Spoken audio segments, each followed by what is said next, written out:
Hello friends, Radhe Radhe. આજે આપણે બનાવવાના છે એકદમ સોફ્ટ, સ્પોન્જી અને મોઢામાં ઓગળી જાય એવી સાઉથ ઇન્ડિયન ઇડલી. પણ ખાસ વાત તો એ છે કે આમાં કોઈ પણ બેકિંગ સોડાનો ઉપયોગ કર્યા વગર સોફ્ટ ઇડલી તૈયાર કરીશું. તો આ વિડીયો જોતા પહેલાં મારી ચેનલને સબસ્ક્રાઈબ કરો અને આવી ઇઝી રેસીપી જોવા માટે બેલ આઇકન જરૂરથી દબાવજો, તો તમને આવી સરળ રેસીપી જોવા મળી જશે. તો ચલો જલ્દીથી રેસીપી સ્ટાર્ટ કરીએ. સૌપ્રથમ આપણે એક બાઉલ લઈ લઈએ. બાઉલની અંદર ઘરમાં રહેલી કોઈ પણ વાટકીના માપે 1 વાટકી અડદની દાળ એડ કરીએ અને 1 ચમચી આખી મેથી એડ કરીશું. હવે પાણીની મદદથી દાળને 2 થી 3 પાણીમાં સરસ રીતે વોશ કરી લઈએ. મેથી નાખવાથી આપણા બેટરનું જે ફરમેન્ટ છે ખૂબ જ સરસ આવે છે. હવે આવી રીતે આપણે 2 થી 3 પાણીમાં દાળને વોશ કરી લીધી છે. હવે એની અંદર પાણી એડ કરી લઈએ અને દાળને ઢાંકીને 6 થી 7 કલાક માટે પલાળવા માટે મૂકી દઈશું. હવે આપણે એક બાઉલ લઈ લઈએ. બાઉલમાં આપણે જે વાટકીના માપે દાળ લીધી હતી એ જ વાટકીના માપે 2 વાટકી રેગ્યુલર ચોખા લઈ લઈશું. હવે એની અંદર પાણી એડ કરીને ચોખાને પણ 2 થી 3 પાણીમાં વોશ કરી લઈએ. ચોખા આપણે રેગ્યુલર જ લેવાના છે, બાસમતી નથી લેવાના. રેગ્યુલર ચોખાનો જ આપણે ઉપયોગ કરીશું. હવે 2 થી 3 પાણીમાં ચોખા વોશ થઈ ગયા છે. હવે એની અંદર પાણી એડ કરી લઈએ અને ચોખાને પણ ઢાંકીને 6 થી 7 કલાક માટે પલાળવા માટે મૂકી દઈશું. હવે 6 થી 7 કલાક જેવું થઈ ગયું છે. હવે આપણે ચેક કરી લઈએ જે આપણી દાળ છે પ્રોપર પલળી છે કે નહીં. હવે જે આપણી દાળ છે પ્રોપર ફૂલી ગઈ છે અને નખની મદદથી ચેક કરીએ તો ઇઝીલી તૂટી જાય છે, તો સમજી લેવું કે આપણી દાળ પ્રોપર પલળી ગઈ છે. હવે આ દાળને આપણે મિક્સર દ્વારા પીસવાની છે. હવે આપણે ચોખા જે પલાળેલા છે એને ચેક કરી લઈએ. તો આપણા જે ચોખા છે એ પ્રોપર ફૂલી ગયા છે અને એકદમ સોફ્ટ થઈ ગયા છે. તો નખની મદદથી ચેક કરી લઈએ તો ઇઝીલી તૂટી જાય છે. તો આપણા ચોખા બી પ્રોપર રીતે પલળી ગયા છે. હવે આપણે અડધી વાટકીથી પોણો વાટકી જેવું દહીં લીધું છે અને અડધી વાટકી પલાળેલા પૌવા લીધા છે. હવે આ દહીં અને પૌવાને આપણે ચોખા અને દાળમાં પીસી લઈશું. હવે એના માટે એક મિક્સર જાર લઈ લઈએ. મિક્સર જારની અંદર જે પલાળેલી દાળ છે એને એડ કરીએ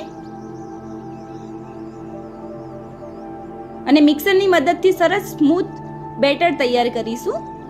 અને પાણીનો ઉપયોગ જે દાળ ચોખા પલાળે છે એ જ પાણીનો ઉપયોગ કરીશું. હવે આપણે એક બાઉલ લઈ લઈએ. બાઉલની અંદર જે આપણે દાળનું બેટર તૈયાર કર્યું છે એને એડ કરીશું.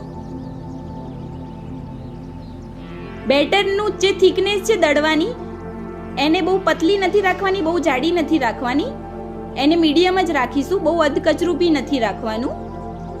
હવે ચોખાની બી પેસ્ટ તૈયાર કરીને આપણે બેટર તૈયાર કરી લીધું છે. હવે એને એડ કરી લઈએ. હવે હાથની મદદથી સરસ રીતે દાળ અને ચોખાને જે બેટર છે એને મિક્સ કરી લઈશું.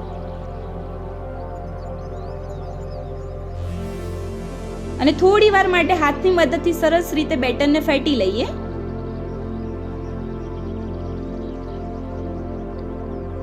આવી રીતે સોફ્ટ બેટર થઈ જાય ત્યાં સુધી આપણે એને ફેટીશું.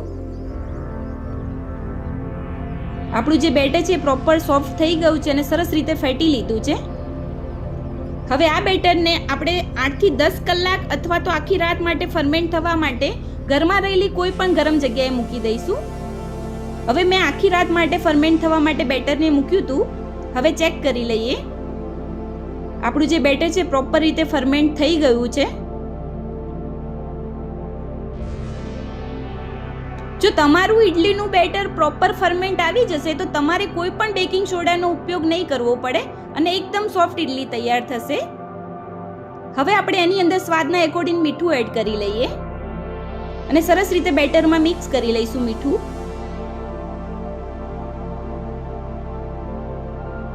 હવે જે આપણા બેટરની થિકનેસ છે આવી જ રાખવાની છે, બહુ જાડી નથી રાખવાની, બહુ પતલી પણ નથી રાખવાની. અને બેટરને એકદમ ઝીણું જ પીસવાનું છે. હવે બેટર તૈયાર થઈ ગયું છે ઇડલીનું. હવે આપણે ગેસ ઉપર એક સ્ટીમર મૂકી દઈશું. સ્ટીમરની અંદર પાણી મૂકી દઈએ અને ઢાંકીને એને થોડી વાર માટે ગરમ થવા દઈએ. ત્યાં સુધી આપણે એક ઇડલી મોલ્ડ લઈ લઈએ. ઇડલી મોલ્ડમાં આપણે ઓઇલ ગ્રીસ કરી લઈશું. આવી રીતે આખા ઇડલી મોલ્ડમાં ઓઇલ ગ્રીસ કરી લીધું છે. હવે આપણું જે સ્ટીમર છે એમાં જોઈ લઈએ પાણી પ્રોપર ગરમ થઈ ગયું છે. એની અંદર આપણે ઇડલી મોલ્ડ મૂકી દઈએ અને જે બેટર તૈયાર કર્યું છે એ મોલ્ડમાં મૂકી દઈશું બેટરને. આવી રીતે બધા જ મોલ્ડમાં આપણે ઇડલીનું બેટર મૂકી દેવાનું છે અને સ્ટીમરને બંધ કરીને આપણે 10 થી 12 મિનિટ માટે સ્ટીમ થવા દઈએ ઇડલીને. હવે 10 થી 12 મિનિટ જેવું થઈ ગયું છે અને જે આપણી ઇડલી છે પ્રોપર સ્ટીમ થઈ ગઈ છે. હવે ગેસનો ફ્લેમ બંધ કરી દઈએ અને પ્લેટને ઇઝીલી કાઢી લઈએ. હવે પ્લેટને આપણે કાઢી લઈશું. હવે પ્લેટને 2 મિનિટ માટે ઇડલીને ઠંડી થવા દઈએ.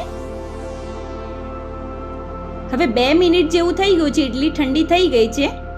હવે એને કાઢી લઈએ. હવે આપણે એક પ્લેટ લઈ લઈએ. પ્લેટમાં આપણે કોકોનટ ચટણી સર્વ કરીશું. એની સાથે ટોમેટો ચટણી એડ કરીશું. હવે ગરમા ગરમ સોફ્ટ અને સ્પોન્જી ઇડલી સર્વ કરીએ.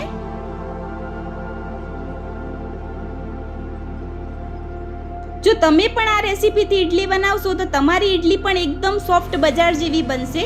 તો તમે પણ આ ટિપ્સ સાથે જરૂરથી એકવાર ટ્રાય કરજો. તો મિત્રો તૈયાર છે એકદમ સોફ્ટ અને સ્પોન્જી સાઉથ ઇન્ડિયન ઇડલી. તો તમને આ ઇડલીનો વિડીયો કેવો લાગ્યો એ કમેન્ટ જરૂરથી કરજો અને વિડીયોને લાઈક કરજો, શેર કરજો અને મારી ચેનલને સબસ્ક્રાઇબ કરવાનું ભૂલતા નહીં. હવે ફરી મળીશું આવી નવી સરળ રેસીપી સાથે. રાધે રાધે.